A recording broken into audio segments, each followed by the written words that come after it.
I said to my family, we do not rest collectively.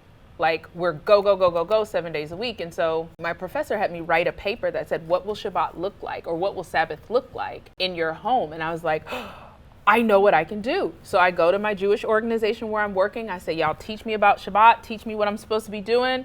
And so the next day I said, turn off all the lights, don't turn on no darn TV, turn that microwave off, we're eating cereal. Like, I was like all in it, right? And my family was like, say what now? And I was like, no, listen, Shabbat is and what was Basheret about that moment was that my pastor actually did a sermon series on the necessity of rest. So whereas my family was kind of looking at me sideways after we left church that Sunday, they were like, okay, I guess there's something to this rest thing, right?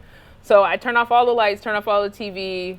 My husband's like, wait, I can't watch football at all. And I was like, no, we are resting. I maybe got that wrong. So then after Shabbat was over, our Sabbath was over, everybody just turned on all the lights and all the music and kids started running around. And I was like, why the hell is it so loud in here? So I go back to work the next week and I'm like, y'all, we had Sabbath. It was wonderful. It was quiet. And then they turned on all the lights and it was just like way too much of a culture shock for me. And my Jewish colleagues were like, you need a Havdalah.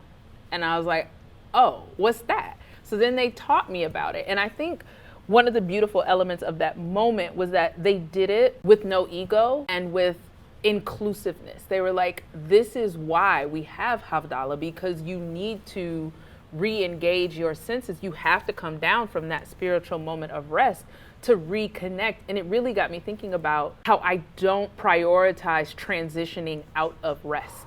I wake up in the morning and the first thing I do is grab a cup of coffee, or I start yelling at kids, or I like trip over one of my baby's toys, or like I just don't have a transition out of rest. And I think Shabbat gave me the opportunity to rest, and what I was missing was what it meant to re-engage.